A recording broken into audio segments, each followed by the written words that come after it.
Partie leçon, paragraphe 2, résoudre algébriquement des inéquations.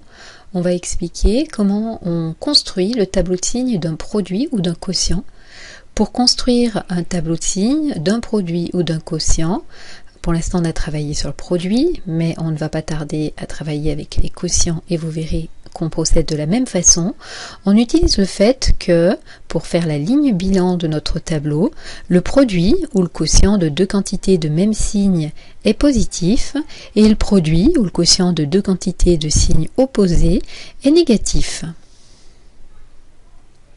On va regarder sur un exemple comment on procède. Donc, on nous propose de donner le tableau de signes de l'expression 4x plus 1 fois moins 3x plus 2.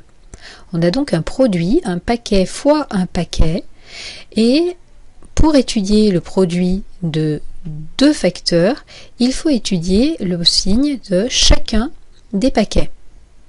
Donc c'est ce qu'il faut faire. Il faut étudier, comme on l'a fait dans l'activité, le signe de 4x plus 1 et le signe de moins 3x plus 2. Je vous laisse vous entraîner et essayer de le faire seul.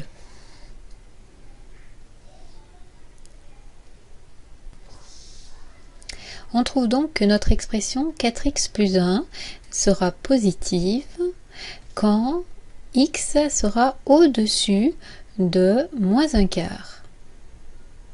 Et vous devez trouver que moins 3x plus 2, on mettra un plus sur sa ligne quand x sera en dessous de 2 tiers.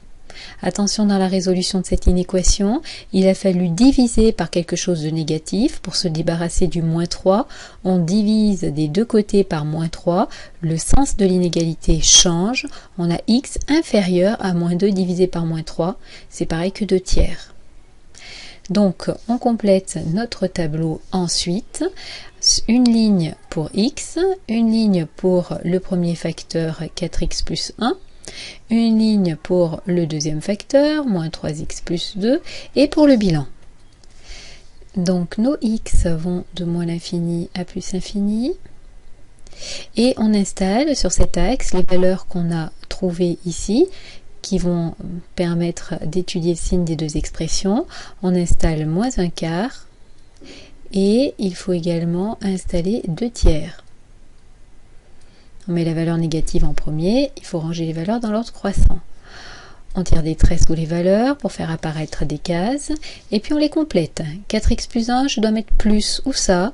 Au-dessus de moins 1 quart. Quand x est au-dessus de moins 1 quart, x au-dessus de moins 1 quart, c'est ici.